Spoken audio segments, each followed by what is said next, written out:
बिस्मिल्लाहिर्रहमानिर्रहीम। अस्सलाम वालेकुम नादरीन, आप यूट्यूब चैनल देख रहे हैं। मैं इमरान खान हूँ। नादरीन, सबसे पहले मुज़ाकरात की बात हमें करनी होगी जो अफ़गानिस्तान और पाकिस्तान के हुए हैं। पाकिस्तान में अमन होगा तो पाकिस्तान आगे बढ़ेगा, इस्तेहकाम आएगा, पाकिस्तान में मईशत बेहतर होगी। अगर अमन नहीं होगा तो फिर कुछ भी नहीं होगा। इमरान खान साहब ने एक फार्मूला दिया था और वो बार बार कह रहे थे कि आप अफ़गानिस्तान की हुकूमत के साथ मुज़ाकरात करें। वो कुछ ज़रूरी नहीं है कि वहाँ तालिबान के साथ मुज़ाकरात करें, वहाँ जो भी हुकूमत होगी आपको उसके साथ मुज़ाकरात करने पड़ेंगे। इससे पहले वहाँ पे अशरफ गनी की हुकूमत थी, इमरान खान साहब ने अपने दौर में उनको एंगेज किया। इससे पहले जो है वो वहाँ पे करज़ई साहब की हुकूमत थी, तो उस दौर में भी पाकिस्तान की उनके साथ बातचीत हुई। अब वहाँ पे हुकूमत है तालिबान की, तो आपको उनसे बात करनी पड़ेगी, चाहे आपको वो पसंद है या नहीं है। देखें ना, इंडिया के बड़े अच्छे ताल्लुकात थे कठपुतली हुकूमतों के साथ, लेकिन आज इंडिया तालिबान के साथ मुलाकातें भी कर रहा है, दौरे भी कर रहा है, उनके साथ अपने ताल्लुकात भी आगे बढ़ा रहा है और वहाँ पर कोई इन्वेस्टमेंट भी कर रहा है।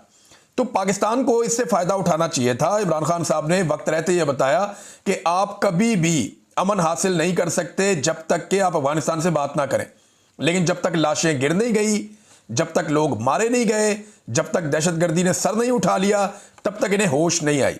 जब बहुत सारी लाशें गिर गई दोनों तरफ, तो उसके बाद इनको होश आई कि अब हम मुज़ाकरात करना चाहते हैं, और फिर मुज़ाकरात के लिए रास्ते बंद हो चुके थे। फिर इन्होंने जाके पाकिस्तान ने और अफगानिस्तान ने, क्योंकि अब सालिस की ज़रूरत पड़ेगी ना, जब आप एक लड़ाई में चले जाते हैं तो फिर आपकी एतमाद साजी नहीं रहती। वो एतमाद नहीं है पाकिस्तान को अफगानिस्तान पे और अफगानिस्तान को पाकिस्तान पे जो पहले हुआ करता था। यही मुज़ाकरात जो अब कतर में हो रहे हैं, यही मुज़ाकरात जो अब होने जा रहे हैं आने वाले दिनों में इस्तांबुल में, तुर्की में, ये मुज़ाकरात इस्लामाबाद में हो सकते थे, ये मुज़ाकरात पेशावर में हो सकते थे। वहां बातचीत हो सकती थी, बड़ी इज्जत के साथ दोनों फ्रीकैन मिलकर बातचीत तय कर सकते थे और शायद उनमें एतमाद ज्यादा होता। लेकिन अब जो है वो दूसरे फ्रीक बीच में पड़े हुए हैं, चाइना कोई और, ये अरब ममालिक हैं, इनकी गारंटियां हैं, सऊदी अरब की गारंटी है, तुर्की बीच में पड़ा हुआ है, कतर बीच में पड़ा हुआ है।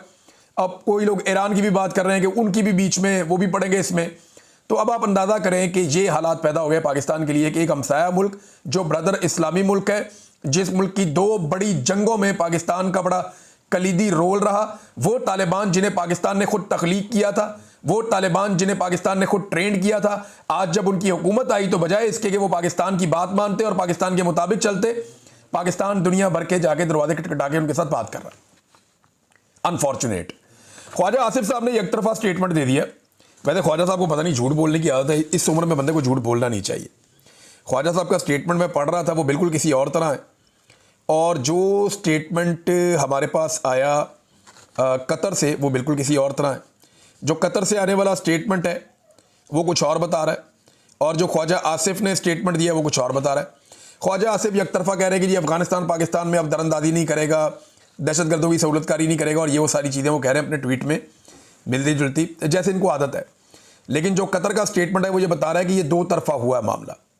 यानी मैंने आपको पहले भी बताया था कि अफगानिस्तान को भी प्रॉब्लम है दाइश से, और अफगानिस्तान बार बार ये कहता है कि पाकिस्तान के अंदर दाइश के ठिकाने, जहां से लोग आकर अफगान तालिबान की हुकूमत को डिस्टेबलाइज करते हैं और वहां जाके कार्रवाइयां करते हैं।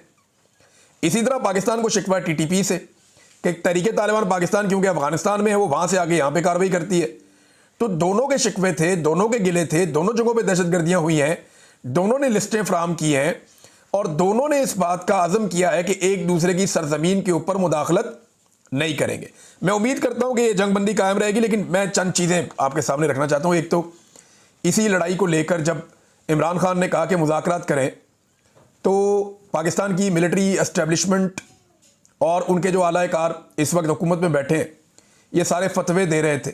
कोई आयतें सुना रहा था, कोई गज़वात के हवाले दे रहा था, कोई जो है वो कह रहा था इमरान खान तालिबान खान है, को पाकिस्तान का दुश्मन और गद्दार डिक्लेयर कर रहा था, कोई ये कह रहा था अफगानिस्तान एक दहशतगर्द मुल्क है और हमारा दुश्मन मुल्क है, और कोई ये कह रहा था कि दहशतगर्दों के सहूलतकारों के लिए हम कोई गुंजाइश नहीं छोड़ेंगे। ये बात बार बार की जा रही थी कि ये सहूलतकार हैं दहशतगर्दों के, हम इनके लिए गुंजाइश नहीं छोड़ेंगे, ये कहा जा रहा था। और अब उन्हीं से जाकर जिनको दहशतगर्द कहा गया, जिनको दुश्मन कहा गया, उनके साथ बैठकर बात करनी पड़ी। देखिए, जब इमरान खान साहब को ये बात पता चली ना, अलीमा खानम वगैरह गए और उन्होंने अदालत के अंदर इमरान खान को ये बताया। मुलाकातें तो इमरान खान की होती नहीं है, अदालत में केस चलता है, उसी बहाने मुलाकात होती है।